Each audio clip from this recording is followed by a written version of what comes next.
I get it. Yeah, it's been a minute, but I'm back in it. I apologize for leaving y'all hanging for almost a week, but to be honest, I've been absolutely obsessed and lost in Baldur's Gate 3. Even after all this time it's been out, I still endlessly have fun on it, and I wasn't lying when I said Baldur's Gate 3 has to be the single best game that has ever been conceived by man so far in the past 20 years of me playing video games. If you disagree, I'm sorry, but you're wrong. But that's still no excuse to leave my shoe gang hanging. A lot of interesting and good things happened after all during my absence, in regards to Wuthering Waves, of course. So we're gonna go right ahead and get right into the amazing things that has happened. What's going on, you guys? My name's Ragashu, and on this channel, I'm going to be covering Kuro games and other anime related content. If you like what you see and like what you hear, go ahead and like and subscribe. Anyways, I'm sure you guys have seen the 1.4 Wuthering Waves trailer, and I'm not gonna lie, I actually haven't seen it yet personally, but I do plan on actually watching it whenever I decide to get the footage I need about it in general to make this video. So by the time this video does go up, I suppose, I'd have already had the full experience of seeing the trailer.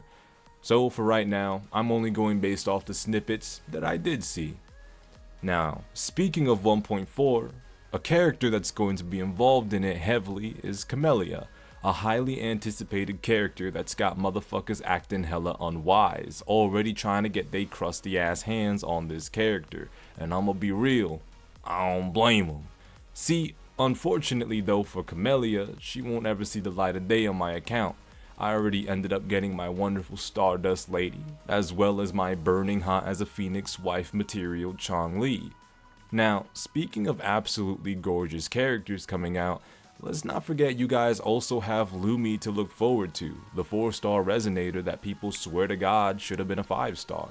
And I don't really blame them for that either.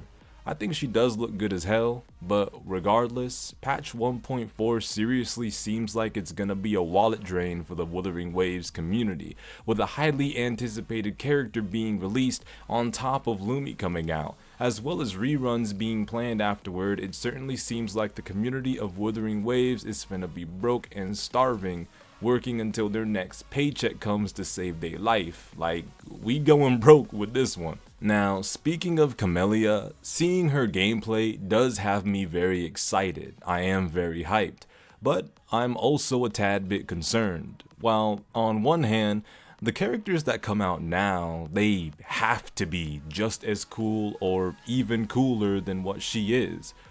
On the other hand though, Wuthering Waves will turn into a flashing light simulator, making specific combat mechanics for 90% of the game kinda worthless. Now, I know we got tactical holograms, but I wouldn't want to lose out on the fun of utilizing parries too much in other game modes, but that's just me. Then again, anyone can just choose to stand there and kinda 1,000-yard stare at the enemy waiting for specific mechanics to pop up, but that's something that I also know is not really fun either. But so far, people still seem to be having fun, so I can't really complain too much, because I am one of those people who is still having fun with it all. But aside from those frivolous ass concerns, I actually wanted to talk about the brief snippets I did see of the 1.4 trailer, and I'm pretty damn sure I spotted my girl Chong-Li. What is she doing there? Got no idea. What is her relevance? Couldn't tell ya. But one thing's for damn certain, if I get to see scenes like this, and this, girl, you always welcome in my screen. Body running hotter like her name was Karlak. Couldn't imagine what Chong-Li's powers would be like with an unchecked infernal engine stuck in her chest. But then again, if that happened, Chong-Li finna burn out faster than you can finish a game of Wei Chi. But anyways, I heard things like timeline jumping and seeing a lot of Camellia, so I can only assume this bitch is more displaced than a displacer beast stuck floating around astral space.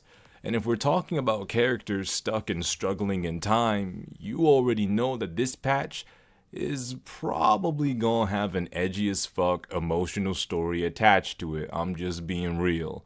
Nothing wrong with that. I've been looking forward to some darker themes, but this feels like it's gonna be a little more angsty than anything. Pretty sure I heard some kind of voice lines also referring to how much she liked Rover and wants to be her bloom keeper or whatever the hell it was that she said. Look, got no idea, but can't wait for some of those idiots out on the internet to start complaining about how the MC gets all the love, or some shit like that.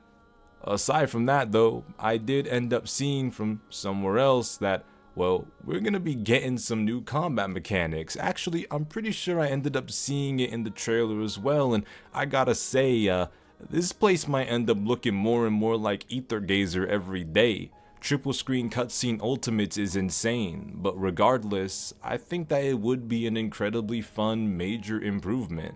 And speaking of the gameplay, there's a variety of new events and new game modes to boot, with satisfying as all hell rewards that we'll be able to acquire, even getting weapon skins, and it's just got me excited all around. Even saw that we might even be able to get invisible weapon skins? Like, dog, you telling me that I can use Yuria's katana all over again? Anyway, at this point, Wuthering Waves is doing so good that I don't even care if the story ain't peak. Long as it's good enough, I couldn't care less. This gameplay and character designs that have been coming out recently have got me hooked enough, and I'm also still waiting for my homies to be able to experience the game on PS5, so, you know, I could also play with them. But I just wanted to get this video out of the way, all things considered. So, I'm not going to be keeping y'all waiting as long as last time. You won't be sitting there for a week wondering if I'm going to post or not. No way that I could do that shit again. But I do want y'all to let me know how your Camellia pulls go and who exactly you're most excited to play. What are you looking forward to story-wise? Anything else new you want to see inside Wuthering Waves? Let us know down below. But as always, at the end of these surface level ass videos, I want you all to take care and peace.